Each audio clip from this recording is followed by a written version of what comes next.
અમદાવાદના મણિનગરમાં કોંગ્રેસના પૂર્વ ધારાસભ્ય હિંમતસિંહ પટેલના ભાણિયા વિશાલ ગુર્જરે નશાની હાલતમાં અકસ્માત સર્જ્યો, જેને લઈને ચકચાર મચી ગઈ। યુથ કોંગ્રેસના પૂર્વ શહેર પ્રમુખ વિશાલ ગુર્જરે પોતાની કારથી બે વાહનોને ટક્કર મારી હતી, જે બાદ આસપાસના લોકો ઉશ્કેરાયા હતા અને લોકોના ટોળાએ વિશાલ ગુર્જરને ઝડપી પાડ્યો અને મેથી પાક ચખાડ્યો। તપાસ દરમિયાન તેની કાર પર પ્રતિબંધિત બ્લેક ફિલ્મ પણ લાગેલી હતી અને NSUIની પ્લેટ પણ તેની કારમાંથી મળી આવી। જે ડિવિઝન ટ્રાફિક પોલીસે દારૂ પીધેલી હાલતમાં અકસ્માત સર્જવા બદલ ગુનો નોંધી વિશાલ ગુર્જરની ધરપકડ કરી કાયદેસર કાર્યવાહી હાથ ધરી છે।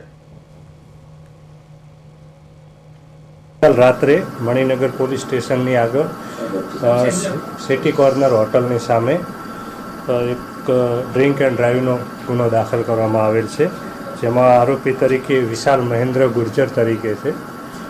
અત્યારે આ બાબતે આગળની પોલીસ જ્યારે ઘટના સ્થળે પહોંચી ત્યારે પીધેલી હાલતની અંદર એ ડ્રાઈવ કરી રહેલો હોવાની માહિતી હતી અને આધારે ડ્રિંક એન્ડ ડ્રાઈવનો